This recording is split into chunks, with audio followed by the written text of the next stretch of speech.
ನಮಸ್ಕಾರ. ಇಂದಿನ ಈ ಆಳವಾದ ಅಧ್ಯಯನಕ್ಕೆ ಕೇಳುಗರೆಲ್ಲರಿಗೂ ಹಾರ್ದಿಕ ಸ್ವಾಗತ. ಆ, ನಮ್ಮ ಸಮಾಜದಲ್ಲಿ ಒಂದು ಅತ್ಯಂತ ಸಾಮಾನ್ಯವಾದ ನಂಬಿಕೆ ಇದೆಯಲ್ವಾ?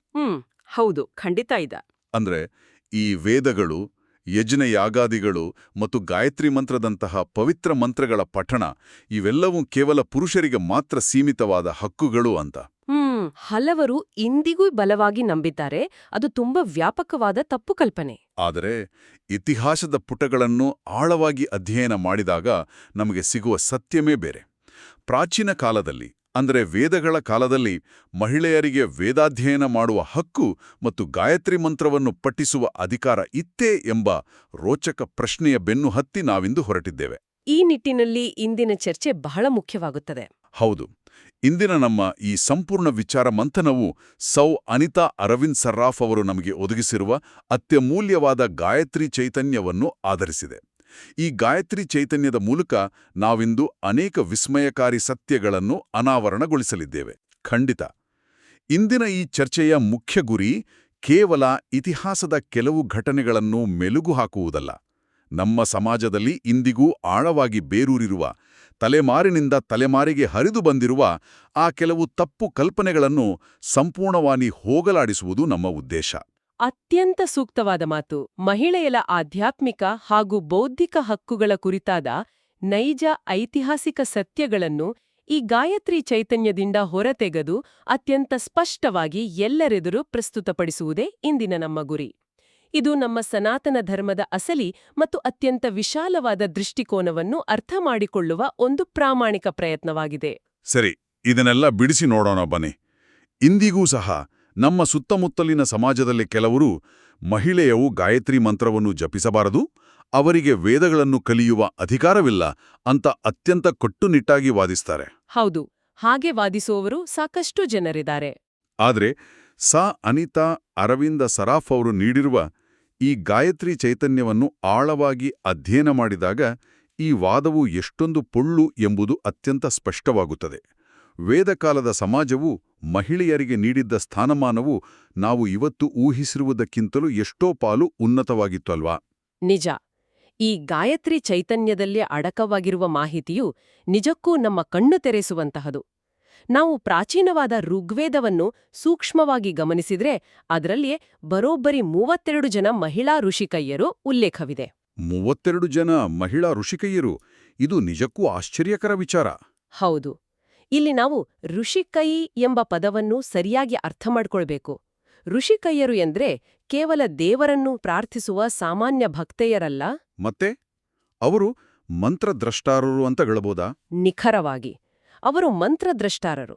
ಅಂದ್ರೆ ಕಠಿಣವಾದ ತಪಸ್ಸು ಮತ್ತು ಧ್ಯಾನದ ಮೂಲಕ ಮಂತ್ರಗಳನ್ನು ಸಾಕ್ಷಾತ್ಕರಿಸಿಕೊಂಡ ಮಹಾನ್ಯಾನಿಗಳು. ಪ್ರಖ್ಯಾತ ಸಂಕಲನಕಾರರಾದ ಕಾತ್ಯಾಯನರು ರಚಿಸಿರುವ ಸರ್ವಾನುಕ್ರಮಣಿ ಎಂಬ ಐತಿಹಾಸಿಕ ಪಟ್ಟಿಯಲ್ಲಿ ಈ 32 ಜನ ಋಷಿಕಯ್ಯರ ಸಂಪೂರ್ಣ ವಿವರವೇ ಲಭ್ಯವಿದೆ. ಅಂದ್ರೆ ಇದು ಕೇವಲ ಪುರಾಣದ ಕಥೆ ಅಲ್ಲ. ಖಂಡಿತ ಅಲ್ಲ. ಬದಲಾಗಿ ಮಹಿಳೆಯರು ವೇದಗಳ ರಚನೆ ಮತ್ತು ಸಾಕ್ಷಾತ್ಕಾರದಲ್ಲಿ ಎಷ್ಟು ಮಹತ್ವದ ನಿರ್ಣಾಯಕ ಪಾತ್ರ ವಹಿಸಿದ್ದರು ಎಂಬುದಕ್ಕೆ ಇರುವ ಅತಿ ದೊಡ್ಡ ಲಿಖಿತ ಸಾಕ್ಷಿಯಾಗಿದೆ. ಆ 32 ಋಷಿಕಯ್ಯರ ಪಟ್ಟಿಯಲ್ಲಿರುವ ಕೆಲವು ಪ್ರಮುಖ ಹೆಸರುಗಳನ್ನು ಕೇಳಿದರೇನೆ ನಮಗೆ ಬೆರಗಾಗುತ್ತದೆ. ಗಾರ್ಗಿ, ಮೈತ್ರೇಯಿ, ಅನಸೂಯ, ಅಪಾಲ, ಅರುಂಧತಿ ಕೂಡ ಇದ್ದಾರೆ. ಹೌದು, ಇವರೆಲ್ಲರ ಹೆಸರುಗಳನ್ನು ನಾವೆಲ್ಲರೂ ಎಲ್ಲೋ ಒಂದು ಕಡೆ ಕೇಳಿರ್ತೇವೆ. ಕೇವಲ ಅವರಷ್ಟೇ ಅಲ್ಲ, ಲೋಪಾಮುದ್ರಾ, ಅದಿತಿ, ಇಂದ್ರಾಣಿ ಮುಂತಾದವರು ಸಹ ಆ ಪಟ್ಟಿಯಲ್ಲಿದ್ದಾರೆ.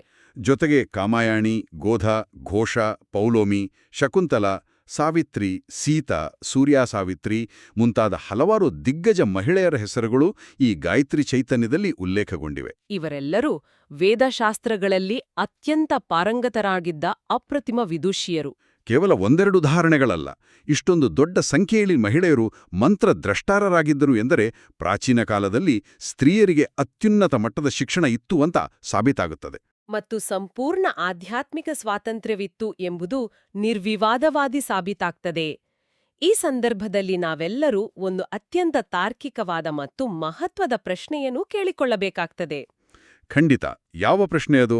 ಒಂದು ವೇಳೆ ಅಂದಿನ ಸಮಾಜದಲ್ಲಿ ಮಹಿಳೆಯರಿಗೆ ವೇದಾಧಿಕಾರವೇ ಇಲ್ಲದಿದ್ದರೆ ಅಂದಿನ ಕಾಲದ ಯಜ್ಞ ಯಾಗಾದಿಗಳಲ್ಲಿ ಅವರು ಸಮಭಾಗಿಯಾಗಲು ಹೇಗೆ ತಾನೇ ಸಾಧ್ಯವಾಗುತ್ತಿತ್ತು? ಹೌದು, ಯಜ್ಞ ಎನ್ನುವುದು ಕೇವಲ ಅಗ್ನಿಗೆ ತುಪ್ಪ ಸುರಿಯುವ ಪ್ರಕ್ರಿಯೆಯಲ್ಲ. ಸರಿಯಾಗಿ ಹೇಳಿದಿರಿ. ಅದು ಅತ್ಯಂತ ಸಂಕೀರ್ಣವಾದ, ನಿರ್ದಿಷ್ಟ ಸ್ವರ ಮತ್ತು ಉಚ್ಚಾರಣೆಯನ್ನು ಬೇಡುವ ಒಂದು ವೈಜ್ಞಾನಿಕ ಪ್ರಕ್ರಿಯೆ. ಯಜ್ಞದ ಋತ್ವಿಜರಲ್ಲಿ 4 ವೇದಗಳ ಪ್ರತಿನಿಧಿಗಳು ಭಾಗವಹಿಸಿ ತಮ್ಮ ಜವಾಬ್ದಾರಿಯನ್ನು ನಿಭಾಯಿಸುತ್ತಾರೆ. ಅಲ್ಲಿ ಸ್ತ್ರೀಯರ ಪಾತ್ರವು ಅತ್ಯಂತ ಪ್ರಮುಖವಾಗಿತ್ತು ಎಂದ್ರೆ ಅವರಿಗೆ ವೇದಗಳ ಸಂಪೂರ್ಣ ಜ್ಞಾನವಿತ್ತು ಎಂಬುದೇ ಅದರ ನೇರ ಅರ್ಥ. ಜ್ಞಾನವಿಲ್ಲದೆ ಯಜ್ಞದಂತಹ ಅತಿ ಪವಿತ್ರ ಮತ್ತು ಸಂಕೀರ್ಣವಾದ ಪ್ರಕ್ರಿಯೆಯಲ್ಲಿ ಸಕ್ರಿಯವಾಗಿ ಪಾಲ್ಗೊಳ್ಳುವುದು ಅಸಾಧ್ಯ. ಇಲ್ಲಿ ವಿಚಾರ ಬಹಳ ಕುತೂಹಲಕಾರಿಯಾಗ್ತದೆ. ನಾವು ಕೇವಲ ಸಾವಿರಾರು ವರ್ಷಗಳ ಹಿಂದಿನ ವೇದಕಾಲದ ಬಗ್ಗೆ ಮಾತ್ರವಲ್ಲ, ನಂತರದ ಕಾಲಘಟ್ಟಗಳ ಬಗ್ಗೆಯೂ ಗಮನ ಹರಿಸಬೇಕು. ಹೌದು, ಇತಿಹಾಸದುದ್ದಕ್ಕೂ ನಮಗೆ ಇಂತಹ ಉದಾಹರಣೆಗಳು ಸಿಗ್ತವೆ. ಉದಾಹರಣೆಗೆ 8ನೇ ಶತಮಾನದ ಆದಿಭಾಗದಲ್ಲಿ ನಡೆದ ಒಂದು ರೋಮಾಂಚಕಾರಿ ಘಟನೆಯನ್ನು ಈ ಗಾಯತ್ರಿ ಚೈತನ್ಯದಲ್ಲಿ ಅತ್ಯಂತ ವಿವರವಾಗಿ ದಾಖಲಿಸಲಾಗಿದೆ. ಅದು ಮಂಡನ ಮಿಶ್ರರ ಧರ್ಮಪತ್ನಿಯಾದ ಉಭಯಭಾರತಿ ದೇವಿಯ ಕತೆ. ಆ ಘಟನೆಯು ನಿಜಕ್ಕೂ ಭಾರತೀಯ ಬೌದ್ಧಿಕ ಇತಿಹಾಸದಲ್ಲಿ ಒಂದು ಮೈಲಿಗಲ್ಲು. ನಾವೆಲ್ಲರೂ ಆ ದೃಶ್ಯವನ್ನು ಒಮ್ಮೆ ಕಲ್ಪಿಸಿಕೊಳ್ಳಬೇಕು. ಬ್ರಹ್ಮಸಭೆ ಸೇರಿದೆ. ಅಲ್ಲಿ ನಡೆಯುತ್ತಿರುವುದು ಸಾಮಾನ್ಯ ಚರ್ಚೆಯಲ್ಲ, ಅದೊಂದು ಐತಿಹಾಸಿಕ ವಾದವಿವಾದ. ಒಂದು ಕಡೆ ಸಾಕ್ಷಾತ್ ಆದಿಗುರು ಶಂಕರಾಚಾರ್ಯರು. ಹೌದು, ಮತ್ತು ಮತ್ತೊಂದು ಕಡೆ ಪ್ರಕಾಂಡ ಪಂಡಿತರಾದ ಮಂಡನ ಮಿಶ್ರರು. ಶಂಕರ ದಿಗ್ವಿಜಯದ ಪ್ರಕಾರ ಈ ಬೃಹತ್ ಜ್ಞಾನದ ಕಾದಾಟಕ್ಕೆ ತೀರ್ಪುಗಾರ್ತಿಯಾಗಿ ಕುಳಿತಿದ್ದದ್ದು ಇದೇ ಉಭಯಭಾರತಿ. ಆಕೆ ತೀರ್ಪುಗಾರ್ತಿಯಾಗಿ ಆಯ್ಕೆಯಾಗಲು ಕಾರಣ ಆಕೆಯ ಅಗಾಧವಾದ ಪಾಂಡಿತ್ಯ. ಉಭಯಭಾರತಿಯು ಶಿಕ್ಷಾ, ಕಲ್ಪ, ವ್ಯಾಕರಣ, ನಿರುಕ್ತ, ಛಂದಸ್ಸು ಮತ್ತು ಜ್ಯೋತಿಷ ಎಂಬ 6 ಅಂಗಗಳ ಸಹಿತ ಎಲ್ಲ ವೇದಗಳನ್ನು, ಕಾವ್ಯಗಳನ್ನು ಮತ್ತು ಸಮಸ್ತ ಶಾಸ್ತ್ರಗಳನ್ನು ಅತ್ಯಂತ ಆಳವಾಗಿ ಅಧ್ಯಯನ ಮಾಡಿದಳು. ಆಕೆಯ ಜ್ಞಾನದ ಮಟ್ಟ ಎಷ್ಟಿತ್ತೆಂದರೆ ಇಡೀ ದೇಶದಲ್ಲಿ ಅವಳನ್ನು ವಾದದಲ್ಲಿ ಸೋಲಿಸುವರೇ ಇರಲಿಲ್ಲ ಎಂದು ಈ ಗಾಯತ್ರಿ ಚೈತನ್ಯದಲ್ಲಿ ಎತ್ತಿ ತೋರಿಸಲಾಗಿದೆ.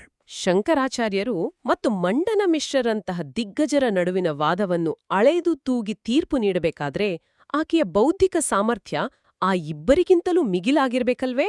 ಖಂಡಿತ. ಇದು ಸ್ತ್ರೀಯರ ಬೌದ್ಧಿಕ ಸಾಮರ್ಥ್ಯಕ್ಕೆ ಹಿಡಿದ ಅತ್ಯಂತ ಸ್ಪಷ್ಟವಾದ ಕೈಗನ್ನಡಿಯಾಗಿದೆ. ಆದರೆ ಇಲ್ಲಿ ನನ್ನದೊಂದು ಪ್ರಶ್ನೆ ಇದೆ. ಹೇಳಿ. ಈ ಗಾಯತ್ರಿ ಚೈತನ್ಯದಲ್ಲಿ ನಮ್ಮ ಸನಾತನ ಸಂಪ್ರದಾಯದ ಪ್ರಕಾರ ಪತ್ನಿಯನ್ನು ಅರ್ಧಾಂಗಿನಿ ಎಂದು ಕರೆಯಲಾಗುತ್ತದೆ ಎಂಬ ಉಲ್ಲೇಖವಿದೆ. ತರ್ಕಬದ್ಧವಾಗಿ ನೋಡಿದರೆ ಗಂಡ ಹೆಂಡತಿ ಒಂದೇ ರಥದ 2 ಗಾಲಿಗಳು ಎಂಬುದು ಸರಿ ಅನಿಸುತ್ತದೆ. ಹೌದು, ಅದು ನಮ್ಮ ಸಂಸ್ಕೃತಿಯ ಮೂಢನಂಬಿಕೆ. ಆದರೆ ಪತ್ನಿ ಕೇವಲ ಅರ್ಧಾಂಗಿನಿ ಎಂಬ ಒಂದೇ ಕಾರಣಕ್ಕೆ ಅವಳಿಗೆ ವೇದಾಧ್ಯಯನದ ಹಕ್ಕು ತಾನಾಗಿಯೇ ಸಿಗುತ್ತಿತ್ತೆ? ಅಂದ್ರೆ ಗಂಡ ವೇದಗಳನ್ನು ಕಲಿತರೆ ಸಾಕು, ಹೆಂಡತಿಗೂ ಅಧಿಕಾರ ಮತ್ತು ಜ್ಞಾನ ತಾನಾಗಿಯೇ ಬರ್ತಿತ್ತಾ ಅಥವಾ ಅವಳು ಸ್ವತಃ ಕಲಿಬೇಕಿತ್ತಾ? ಇದು ಅತ್ಯಂತ ಸೂಕ್ತವಾದ ಪ್ರಶ್ನೆ. ಇಲ್ಲಿರುವ ತಾರ್ಕಿಕ ವಿಶ್ಲೇಷಣೆಯನ್ನು ನಾವು ಆಳವಾಗಿ ಅರ್ಥ ಮಾಡಿಕೊಳ್ಳಬೇಕು. ಪುರುಷ ಎಂದರೆ ಒಂಟಿಯಾಗಿರದೆ ಅನ್ನ ಪತ್ನಿ ಹಾಗೂ ಸಂತಾನದೊಂದಿಗೆ ಕೂಡಿರುವವನು ಎಂದರ್ಥ. ಅಂದ್ರೆ ಕುಟುಂಬದ ಒಂದು ಭಾಗವಾಗಿ. ಹೌದು. ಪತಿಯು ವೇದಾಧ್ಯಯನಕ್ಕೆ ಅರ್ಹನಾಗಿದ್ರೆ ಅವನದೇ ಅರ್ಧ ಅಂಗವಾಗಿರುವ ಪತ್ನಿ ಅನರ್ಹಳಾಗಲು ಸಾಧ್ಯವೇ ಇಲ್ಲ. ಅರ್ಧ ದೇಹಕ್ಕೆ ಅಧಿಕಾರವಿದ್ದು ಉಳಿದರ್ಧ ದೇಹಕ್ಕೆ ಅಧಿಕಾರವಿಲ್ಲ ಎನ್ನುವುದು ವಿಪರ್ಯಾಸ. ಸರಿಯಾದ ತರ್ಕ. ಆದರೆ ಇದರರ್ಥ ಗಂಡ ಕಲಿತರೆ ಹೆಂಡತಿಗೆ ಕಲಿಯುವ ಅವಶ್ಯಕತೆಯಿಲ್ಲ ಎಂದಲ್ಲ. ಅವಳಿಗೆ ಕಲಿಯುವ ಹಕ್ಕು ಸಮಾನವಾಗಿತ್ತು ಮತ್ತು ಅವಳು ಸ್ವತಃ ಕಲಿಯುತ್ತಲೂ ಇದ್ದಳು. ಅಂದ್ರೆ ಅವಳ ಪಾತ್ರ ಕೇವಲ ಗಂಡನ ನೆರಳಾಗಿರಲಿಲ್ಲ. ಖಂಡಿತ ಇಲ್ಲ. ಇದನ್ನು ಮತ್ತಷ್ಟು ಸ್ಪಷ್ಟಪಡಿಸಲು ಗಾಯತ್ರಿ ಚೈತನ್ಯದಲ್ಲಿ ಮಹಿಳೆಯರಿಗೆ ನೀಡಲಾಗುತ್ತಿದ್ದ ಗೌರವದ ಸ್ಥಾನಗಳ ಬಗ್ಗೆ ಅತ್ಯಂತ ಸುಂದರವಾಗಿ ವಿವರಿಸಲಾಗಿದೆ.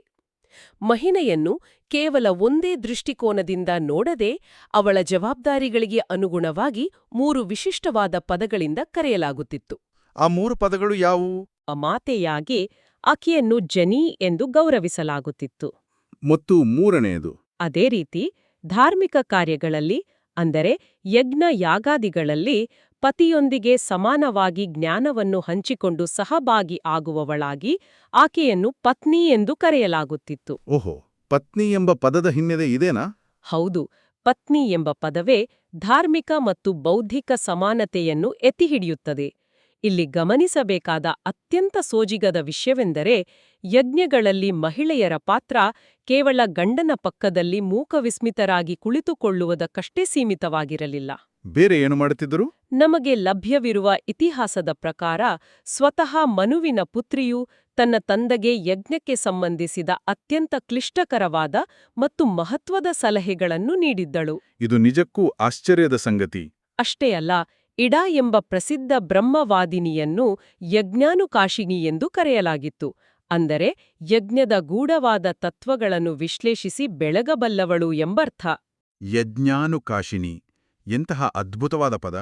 ಮತ್ತೊಂದು ಗಮನಾರ್ಹ ಸಂಗತಿಯೆಂದರೆ ವೇದಗಳಲ್ಲಿ ಕೇವಲ ಸ್ತ್ರೀಯರಿಗಾಗಿಯೇ ಮೀಸಲಾದ ಕೆಲವು ನಿರ್ದಿಷ್ಟ ವೇದ ಮಂತ್ರಗಳೂ ಇವೆ. ಆ ಮಂತ್ರಗಳಲ್ಲಿ ಸ್ತ್ರೀಲಿಂಗದ ಪದಗಳೇ ಸಂಪೂರ್ಣವಾಗಿ ತುಂಬಿವೆ.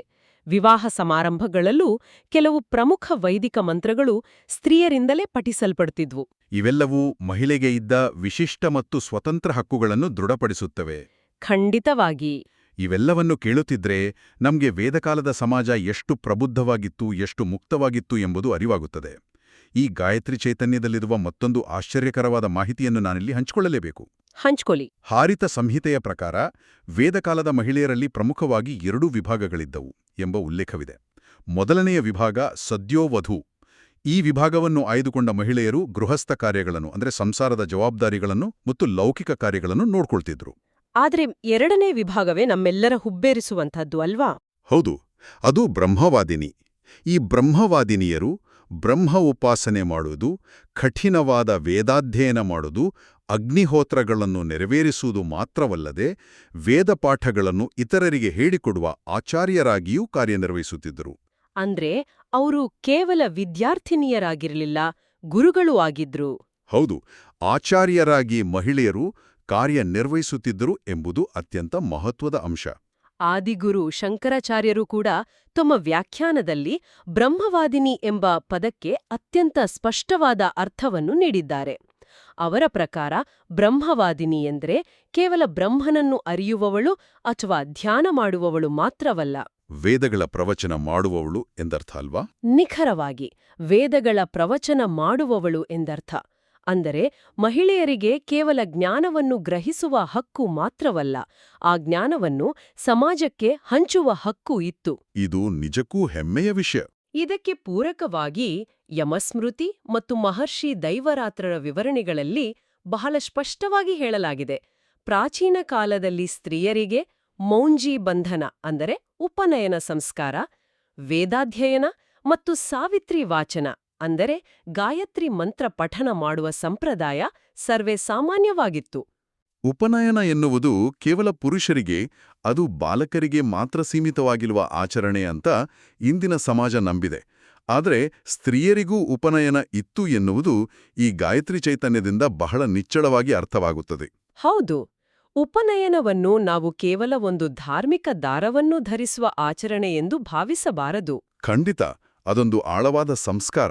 ಮಹರ್ಷಿ ದೈವರಾತ್ರರು ಸ್ಪಷ್ಟಪಡಿಸುವಂತೆ ಬ್ರಹ್ಮವಾದಿನಿ ಎಂದರೆ ಮೊದಲು ಉಪನಯನ ಸಂಸ್ಕಾರವನ್ನು ಪಡೆದು ಆಳವಾದ ವೇದಾಧ್ಯಯನ ಮಾಡುವಳು, ನಂತರ ಆಕೆ ಬಯಸಿದರೆ ಮಾತ್ರ ವಿವಾಹ ಮಾಡಿಕೊಳ್ಳುವಳು. ಇಲ್ಲದಿದ್ದರೆ ಅಜೀವ ಪರ್ಯಂತ ಜ್ಞಾನಾರ್ಜನೆಯಲ್ಲೇ ತೊಡಗಿಸಿಕೊಳ್ಳುವಳು. ಪ್ರತಿಷ್ಠಿತ ವಿಶ್ವವಿದ್ಯಾನಿಲಯಕ್ಕೆ ಪ್ರವೇಶ ಪಡೆದಂತೆ ಅದು ಬಾಲಕಿಯರಲ್ಲಿ ದೈವೀ ಸ್ವರೂಪದ ಅಂತರ್ಜಾಗೃತಿಯನ್ನು ಮೂಡಿಸುವ, ಅವರ ಬೌದ್ಧಿಕ ವಿಕಾಸಕ್ಕೆ ನಾಂದಿ ಹಾಡುವ ಒಂದು ಅತ್ಯಂತ ವೈಜ್ಞಾನಿಕವಾದ ಸಂಸ್ಕಾರವಾಗಿತ್ತು. ಮಹಿಳೆಯರು ವೈದಿಕವಾಗಿ ಸಂಸ್ಕಾರಗೊಳ್ಳದೆ, ಜ್ಞಾನವಂತರಾಗದೆ, ಸಮಾಜಕ್ಕೆ ಸುಸಂಸ್ಕೃತವಾದ, ವಿಚಾರವಂತ ಮುಂದಿನ ಪೀಳಿಗೆಯನ್ನು ನೀಡಲು ಹೇಗೆ ತಾನೇ ಸಾಧ್ಯ? ಜ್ಞಾನದ ಗಟ್ಟಿ ತಳಹದಿ ಇಲ್ಲದೆ ಉತ್ತಮ ಸಮಾಜದ ನಿರ್ಮಾಣ ಅಸಾಧ್ಯ ಎಂಬುದನ್ನು ಅಂದಿನ ಕಾಲದ ಋಷಿಗಳು ಬಹಳ ಚೆನ್ನಾಗಿ ಅರಿತಿದ್ರು. ನಾವೆಲ್ಲರೂ ಈ ಗಾಯತ್ರಿ ಚೈತನ್ಯದಲ್ಲಿ ಒದಗಿಸಲಾಗಿರುವ ಅತ್ಯದ್ಭುತವಾದ ಚಿತ್ರಗಳನ್ನು ಮತ್ತು ದೃಶ್ಯರೂಪಕಗಳನ್ನು ಕೂಡ ಒಮ್ಮೆ ಸ್ಮರಿಸಿಕೊಳ್ಳಬೇಕು. ಸುಂದರವಾದ ಹೂವಿನ ಹಾರಗಳಿಂದ ಅಲಂಕೃತಗೊಂಡ ಬಹುಮುಖಗಳನ್ನು ಹೊಂದಿರುವ ಗಾಯತ್ರಿ ದೇವಿಯ ವಿಗ್ರಹಗಳ ವರ್ಣನೆಯಿದೆ. ಅವು ಕೇವಲ ಕಲೆಯ ಸಂಕೇತವಲ್ಲ, ಅವು ಸ್ತ್ರೀಶಕ್ತಿ, ಪ್ರಖರವಾದ ಬುದ್ಧಿಮತ್ತೆ ಮತ್ತು ಅನಂತ ಜ್ಞಾನದ ಸಂಕೇತವಾಗಿ ಕಂಗೊಳಿಸುತ್ತಿವೆ. ಜ್ಞಾನದ ಅಧಿದೇವತೆಯಾಗಿರುವ ಗಾಯತ್ರಿ ದೇವಿಯೇ ಒಬ್ಬ ಸ್ತ್ರೀಯಾಗಿರುವಾಗ, ಸಾಕ್ಷಾತ್ ಆ ದೇವಿಯ ಮಂತ್ರವನ್ನು ಪಠಿಸುವ ಹಕ್ಕು ಭೂಮಿಯ ಮೇಲಿರುವ ಸ್ತ್ರೀಯರಿಗೆ ಇಲ್ಲ ಎಂದು ಹೇಳುವುದು ಎಂಥ ವಿಪರ್ಯಾಸ ಅಲ್ಲವೇ? ಅಕ್ಷರಶಃ ಸತ್ಯ. ಈ ದೃಶ್ಯ ರೂಪಕಗಳೇ ನಮ್ಮ ತಪ್ಪು ನಂಬಿಕೆಗಳನ್ನು ಅಣಕಿಸುವಂತಿವೆ. ನಮ್ಮ ವೇದಗಳ ಅಂತಿಮ ಮುದ್ರೆ ಕೂಡ ಇದನ್ನೇ ಸಾರಿ ಸಾರಿ ಹೇಳುತ್ತದೆ. ಋಗ್ವೇದದ 8ನೇ ಮಂಡಲದ 33ನೇ ಸೂಕ್ತದ ವಾಕ್ಯವನ್ನು ನಾವಿಲ್ಲಿ ಉಲ್ಲೇಖಿಸಲೇಬೇಕು. ಆ ವಾಕ್ಯ ಯಾವುದು? ಸ್ತ್ರೀ ಹಿ ಬ್ರಹ್ಮ ಬಭೂವಿಥ. ಇದರ ಅರ್ಥ ಸ್ತ್ರೀಯು ಮಂತ್ರದ್ರಷ್ಟಾರಳು ಅಥವಾ ಬ್ರಹ್ಮಜ್ಞಾನಿ ಆಗಿದ್ದಾಳೆ ಎಂದು. ವೇದಗಳೇ ಸ್ವತಃ ಸ್ತ್ರೀಯನ್ನು ಬ್ರಹ್ಮಜ್ಞಾನಿ ಎಂದು ಅತ್ಯಂತ ಹೆಮ್ಮೆಯಿಂದ ಘೋಷಿಸಿವೆ. ಅದ್ಭುತವಾದ ಉಲ್ಲೇಖ ಇದು. ಹಾಗೆಯೇ ಬೃಹದಾರಣ್ಯಕ ಉಪನಿಷತ್ತಿನಲ್ಲಿ ಬರುವ ವಾಕ್ಯ ಮೈತ್ರೇಯಿ ಬ್ರಹ್ಮವಾದಿನಿ ಬಭುವ ಅಂದ್ರೆ ಮೈತ್ರೇಯಿಯು ಬ್ರಹ್ಮವಾದಿನಿ ಆಗಿದ್ದಳು ಎಂದು ಸ್ಪಷ್ಟಪಡಿಸುತ್ತದೆ. ಮೈತ್ರೀಯ ಬಗ್ಗೆ ನಮಗೆಲ್ಲ ಗೊತ್ತೇ ಇದೆ. ತನಗೆ ಜ್ಞಾನವನ್ನು ನೀಡದ ಸಂಪತ್ತು ಬೇಡವೇ ಬೇಡ ಅಂತ ಧಿಕ್ಕರಿಸಿದವಳು ಆಕೆ. ಹೌದು, ಈ ವಾಕ್ಯಗಳು ಸನಾತನ ಧರ್ಮವು ಎಂದಿಗೂ ಮಹಿಳೆಯರನ್ನು ಜ್ಞಾನದಿಂದ ದೂರವಿಡಲು ಪ್ರಯತ್ನಿಸಲಿಲ್ಲ, ಬದಲಾಗಿ ಅವರನ್ನು ಜ್ಞಾನದ ಅತ್ಯುನ್ನತ ಶಿಖರದಲ್ಲಿ ಕುಳ್ಳರಿಸಿತ್ತು ಎಂಬುದನ್ನು ಖಚಿತಪಡಿಸುತ್ತವೆ. ಈ ವಿಚಾರಗಳು ನಮ್ಮ ಕಣ್ಣು ತೆರೆಸುತ್ತವೆ. ಇದನ್ನು ನಾವು ವಿಶಾಲ ದೃಷ್ಟಿಕೋನದಿಂದ ನೋಡಿದಾಗ ನಮ್ಮ ಪ್ರಾಚೀನ ಸಮಾಜದ ವ್ಯವಸ್ಥೆಯು ಎಷ್ಟು ವೈಜ್ಞಾನಿಕವಾಗಿತ್ತು ಮತ್ತು ಮುಂದಾಲೋಚನೆಯಿಂದ ಕೂಡಿತ್ತು ಎಂಬುದು ಅರಿವಾಗುತ್ತದೆ. ಪ್ರತಿಯೊಂದು ಸಂಸ್ಕಾರವೂ, ಅದು ಉಪನಯನವಿರಲಿ, ವಿವಾಹವಿರಲಿ, ಪ್ರತಿಯೊಂದೂ ಸಮಾಜಕ್ಕೆ ಸುಸಂಸ್ಕೃತ ಸಂತಾನವನ್ನು ನೀಡುವ ಬುನಾದಿಯಾಗಿತ್ತು. ತಾಯಿ ಸುಶಿಕ್ಷಿತಳಾದರೆ ಇಡೀ ಕುಟುಂಬ, ತನ್ಮೂಲಕ ಇಡೀ ಸಮಾಜ ಸುಶಿಕ್ಷಿತವಾಗುತ್ತದೆ ಎಂಬ ಸರಳ ಆದರೆ ಅತ್ಯಂತ ಪ್ರಬಲವಾದ ತತ್ವವನ್ನು ಅಂದಿನ ವ್ಯವಸ್ಥೆ ಅಳವಡಿಸಿಕೊಂಡಿತ್ತು. ಹೌದು, ಜ್ಞಾನವನ್ನು ಒಂದು ಲಿಂಗಕ್ಕೆ ಮಾತ್ರ ಸೀಮಿತಗೊಳಿಸುವುದು ಇಡೀ ಸಮಾಜದ ಬೆಳವಣಿಗೆಯನ್ನು ಕುಂಠಿತಗೊಳಿಸುತ್ತದೆ ಎಂಬ ಅರಿವು ಅವರಿಗಿತ್ತು. ಇಂದಿನ ನಮ್ಮ ಇಡೀ ಚರ್ಚೆಯನ್ನು ಸಂಕ್ಷಿಪ್ತವಾಗಿ ಕ್ರೋಢೀಕರಿಸುವುದಾದರೆ, ಅನಿತಾ ಅರವಿಂದ್ ಸರ್ರಾಫ್ ಅವರು ನಮಗೆ ಒದಗಿಸಿದ ಈ ಗಾಯತ್ರಿ ಚೈತನ್ಯದಿಂದ ನಾವೆಲ್ಲರೂ ಒಂದು ಮಹತ್ವದ ಸತ್ಯವನ್ನು ಅರಿತುಕೊಂಡೆವು. ಆ ಸತ್ಯವೇನೆಂದರೆ, ಪ್ರಾಚೀನ ಕಾಲದ ಮಹಿಳೆಯರು ಕೇವಲ ಅಡುಗೆ ಮನೆಗೆ ಸೀಮಿತವಾದ ಗೃಹಿಣಿಯರಷ್ಟೇ ಆಗಿರಲಿಲ್ಲ. ಅವರು ವೇದಪಂಡಿತೆಯರಾಗಿ, ಬ್ರಹ್ಮವಾದಿನಿಯರಾಗಿ, ಸಭೆಗಳಲ್ಲಿ ವಾದ ಮಾಡುವ ತಾರ್ಕಿಕರಾಗಿ, ಉಭಯ ಭಾರತೀಯೆಯಂತೆ ನ್ಯಾಯಾಧೀಶರಾಗಿ, ಯಜ್ಞಯಾಗಾದಿಗಳಲ್ಲಿ ಸಲಹೆ ನೀಡುವ ಮಾರ್ಗದರ್ಶಕರಾಗಿ ಹಾಗೂ ಋಷಿಕಯ್ಯರಾಗಿ ಮೆರೆದಿದ್ರು. ಹುಟ್ಟು ಹಕ್ಕಾಗಿತ್ತು, ಅವರ ಜೀವನದ ಅವಿಭಾಜ್ಯ ಅಂಗವಾಗಿತ್ತು. ಸತ್ಯವಾದ ಮಾತು. ಜ್ಞಾನವೆಂಬುದು ಮುಕ್ತವಾಗಿ ಹರಿಯುವ ನದಿಯಿದ್ದಂತೆ. ಅದು ಎಂದಿಗೂ ಯಾರಿಗೂ ಸೀಮಿತವಲ್ಲ. ಲಿಂಗ, ಜಾತಿ, ವರ್ಣಗಳ ಹಂಗಿಲ್ಲದೆ ಜ್ಞಾನವು ಎಲ್ಲರಿಗೂ ಒಲಿಯಬೇಕು, ಎಲ್ಲರಿಗೂ ದಕ್ಕಬೇಕು ಎಂಬುದೇ ನಮ್ಮ ಸನಾತನ ಸಂಸ್ಕೃತಿಯ ಮೂಲ ಸಂದೇಶ. ಮಾಹಿತಿಯ ಮಹಾಪೂರವಿರುವ ಈ ಇಂದಿನ ಕಾಲಘಟ್ಟದಲ್ಲಿ ಕೇವಲ ಯಾರೋ ಹೇಳಿದ ಮಾತುಗಳನ್ನು ಕುರುಡಾಗಿ ನಂಬುವ ಬದಲು ಇಂತಹ ಚಾರಿತ್ರಿಕ ಸತ್ಯಗಳನ್ನು ಆಳವಾಗಿ ಅರಿಯುವುದು ನಮ್ಮೆಲ್ಲರ ಜವಾಬ್ದಾರಿಯಾಗಿದೆ. ಆ ಸತ್ಯವನ್ನು ಸಮಾಜದ ಮುಂದಿಡುವುದು ಕೂಡ ಅಷ್ಟೇ ಮುಖ್ಯ. ಹಾಗಾದರೆ ಇವೆಲ್ಲದರ ಅರ್ಥವೇನು? ಅನಿತಾ ಅರವಿಂದ್ ಸರ್ರಾಫ್ ಅವರ ಈ ಗಾಯತ್ರಿ ಚೈತನ್ಯದಲ್ಲಿರುವ ವಿಚಾರಗಳನ್ನು ಸಂಪೂರ್ಣವಾಗಿ ಆಲಿಸಿದ ಮೇಲೆ ಪ್ರತಿಯೊಬ್ಬರ ಮನಸ್ಸಿನಲ್ಲೂ ಖಂಡಿತವಾಗಿಯೂ ಒಂದು ಆಳವಾದ ಪ್ರಶ್ನೆ ಮೂಡುತ್ತದೆ. ಆ ಪ್ರಶ್ನೆ ನಮ್ಮೆಲ್ಲರನ್ನೂ ಕಾಡಬೇಕು. ನಮ್ಮ ಪ್ರಾಚೀನ ಸಮಾಜವು ಮಹಿಳೆಯರ ಶಿಕ್ಷಣ ಮತ್ತು ಆಧ್ಯಾತ್ಮಿಕ ಹಕ್ಕುಗಳ ಬಗ್ಗೆ ಇಷ್ಟೊಂದು ಪ್ರಗತಿಪರವಾಗಿದ್ದಾಗ ಇತಿಹಾಸದ ಯಾವ ಘಟ್ಟದಲ್ಲಿ, ಯಾವ ಕಾರಣಗಳಿಗಾಗಿ ನಾವು ಈ ಸಮಾನತೆಯ ಹಾದಿಯನ್ನು ಮರೆತೆವು? ಆ ಜ್ಞಾನದ ಸಮಾನತೆಯ ಕೊಂಡಿ ಎಲ್ಲಿ ಕಳಚಿಕೊಂಡಿತು ಎಂಬುದು ದೊಡ್ಡ ಪ್ರಶ್ನೆ. ಮತ್ತು ಎಲ್ಲಕ್ಕಿಂತ ಮುಖ್ಯವಾಗಿ, ಇಂದಿನ ಸಮಾಜವು ಈ ಪ್ರಾಚೀನ ಜ್ಞಾನದಿಂದ ಕಲಿಯಬೇಕಾದ ಬಹುದೊಡ್ಡ ಪಾಠ ಯಾವುದು? ಮಹಿಳಾ ಸಬಲೀಕರಣದ ಪಾಠಗಳಿಗಾಗಿ ನಾವು ಕೇವಲ ಪಾಶ್ಚಿಮಾತ್ಯ ದೇಶಗಳತ್ತ ನೋಡುವ ಬದಲು ನಮ್ಮದೇ ಆದ ಈ ಶ್ರೀಮಂತ ಇತಿಹಾಸದಿಂದ ನಾವು ಮತ್ತೆ ಸ್ಫೂರ್ತಿಯನ್ನು ಏಕೆ ಪಡೆದುಕೊಳ್ಳಬಾರದು? ಖಂಡಿತ ಪಡೆದುಕೊಳ್ಬೇಕು. ಗಾರ್ಗಿ, ಮೈತ್ರೇಯಿ, ಉಭಯ ಭಾರತೀಯರಂತಹ ಅಪ್ರತಿಮ ಮಹಿಳೆಯರು ನಡೆದು ಬಂದ ಹಾದಿಯಲ್ಲಿ ಇಂದಿನ ತಲೆಮಾರು ಕೂಡ ಸಾಗಬೇಕಾಗಿದೆ. ಈ ಒಂದು ಗಾಢವಾದ ಚಿಂತನೆಯೊಂದಿಗೆ ಇಂದಿನ ಈ ಆಳವಾದ ಅಧ್ಯಯನವನ್ನು ನಾವು ಮುಕ್ತಾಯಗೊಳಿಸುತ್ತಿದ್ದೇವೆ. ನಮ್ಮ ಸಮಾಜಕ್ಕೆ ಇಂತಹ ಅದ್ಭುತವಾದ ವಿಚಾರಗಳನ್ನು ನೆನಪಿಸುವ ನಿಟ್ಟಿನಲ್ಲಿ ಇದೊಂದು ಸಣ್ಣ ಪ್ರಯತ್ನ. ಮುಂದಿನ ಬಾರಿ ಮತ್ತಷ್ಟು ಹೊಸ, ಅಷ್ಟೇ ಕುತೂಹಲಕಾರಿ ವಿಚಾರಗಳೊಂದಿಗೆ ಮತ್ತೆ ಮರಳುವ ಭರವಸೆಯೊಂದಿಗೆ ಕೇಳುಗರೆಲ್ಲರಿಗೂ ವಂದನೆಗಳು.